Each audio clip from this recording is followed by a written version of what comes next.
we are going to be rebuilding our rear master cylinder that came off of our 1989 Harley-Davidson Sportster. Now you can do this on the bike. We are doing it off the bike because, well, our bike doesn't really look like a bike right now.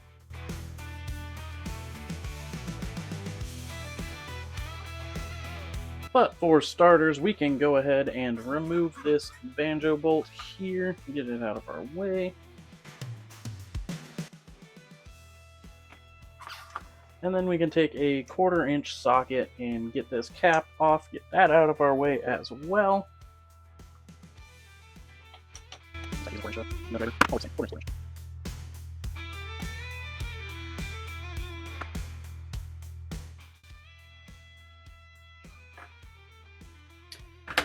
And get that cap out of the way, get this gasket out of the way. Now we can go ahead, if you haven't drained yours already, go ahead and dump that into an appropriate container. And then we'll move on to the next step. Now for these next steps, it will be easier on the bike, but if you have yours off the bike like we do, you may want to employ the help of a bench vise. That'll make your life a whole lot easier. But anyways, moving on, we're going to go ahead and we're going to take this push rod clevis out. We're going to replace it because, as you can see, some idiot drilled a second hole in it to make a brake pedal that wasn't meant for the bike fit on the bike. That was me.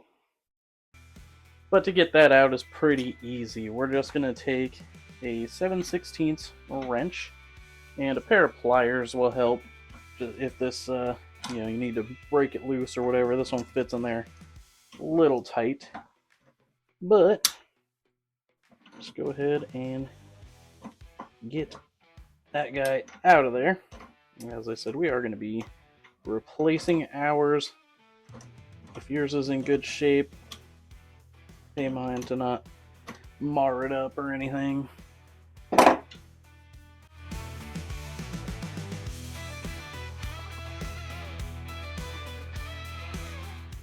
And with that out of our way, now we can go ahead and put some downward pressure on this spring under this boot here, and take our snap ring pliers and take this snap ring off the top.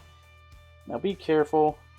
As I said, there's a spring under that boot, and if you don't put any pressure on it, as soon as you release this snap ring, it'll go flying. Get the snap ring off there, get our boot and our spring off there. Now we can take this collar off here, and there is another snap ring down in there that retains this rod. We will go ahead and get that out as well. Never mind, we're skipping that step for now, we'll get back to it. So now, we can go ahead. Oh, Jesus. Turn that 90. So we have access to this big nut here. We'll go ahead and take that nut off. I'm just going to use a big old crescent wrench because that's what I got.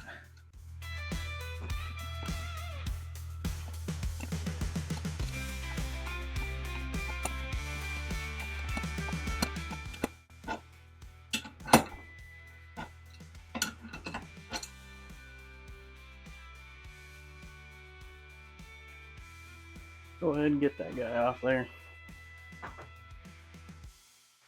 And now we are going to go ahead and tap the whole internal cylinder out. If we are replacing ours, if you are not replacing your internal cylinder, pay attention, put like a block of wood or something there before you tap it. I'm just going to hammer directly on it because we're replacing ours.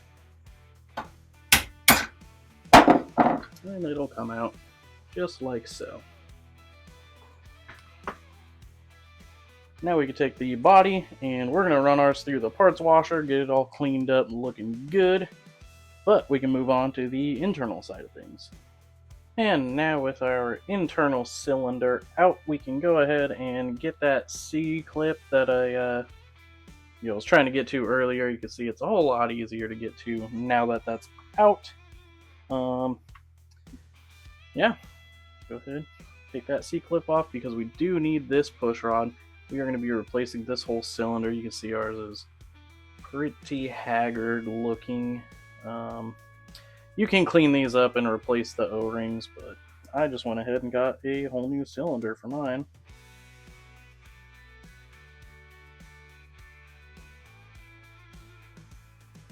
Come on. There we go. And so there's our outer cylinder. There's a little inner cylinder with a O-ring and a flange gasket, spring inside there. So if you are going to be rebuilding yours, you're going to need to replace that O-ring, this O-ring, and that flange.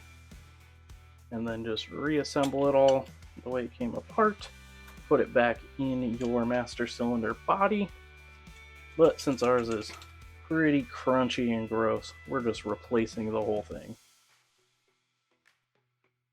And now we can take our push rod and our new cylinder and install them, or I guess install the push rod in the cylinder the same way it was before. We're going to have to go ahead and take that little C-clip out of there.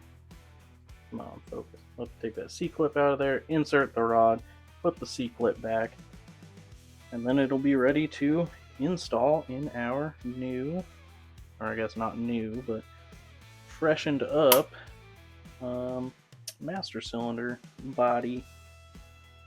Okay, now after a brief struggle off camera, we finally got our C-clip out. We can go ahead and take our push rod and this bushing, fish it on over. And I guess it would probably be a little easier to take our C-clip and get that on there now. Then that will just go in that socket there. We'll push it on down and get our C-clip back in place. Let's see if we can do this on camera for you guys.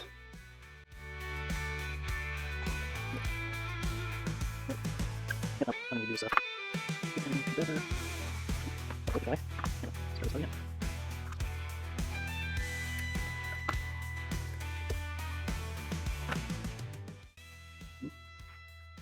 A little crooked.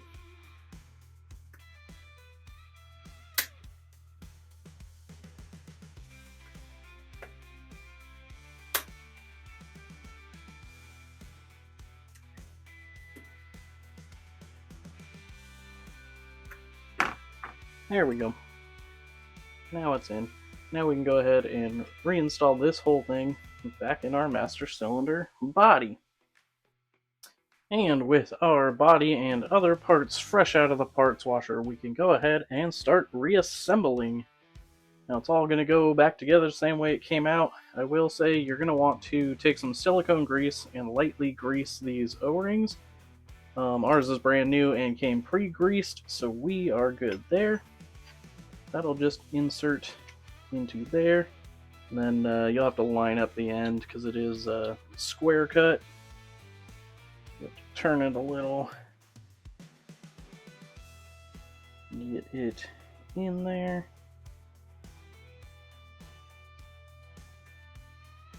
Come on. There we go. That's all lined up and in there. Now we can put our nut back on.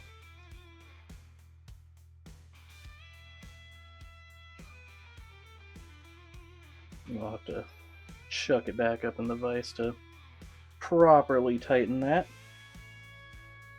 And then we can just take our crescent wrench and tighten that nut back up.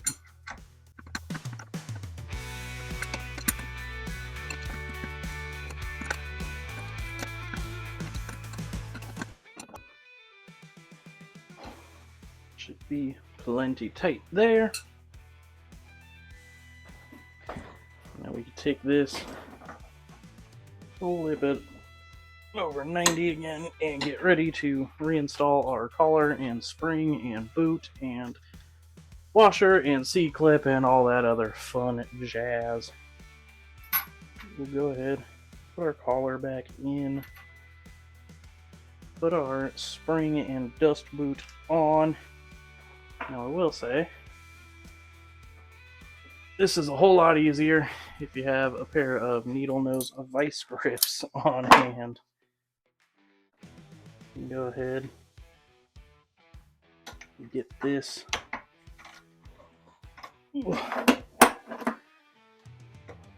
down, clamp it. Now it's a whole lot easier to get our C-clip back on there. Believe me, you will be fighting it.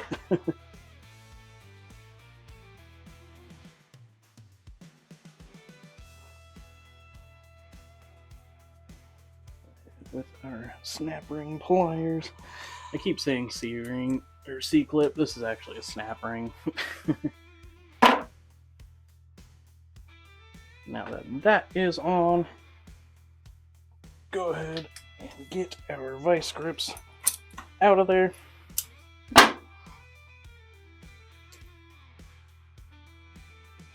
And then we can take our brand new push rod clevis there, thread it on in.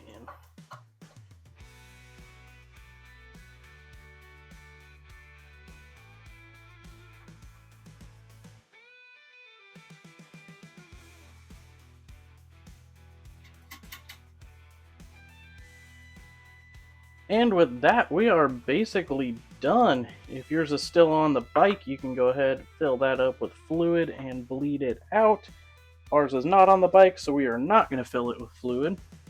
But we can go ahead, put our gasket on, put our top back on, put our screws back in, and when we are ready to install this on our chopper, it is rebuilt and good to go.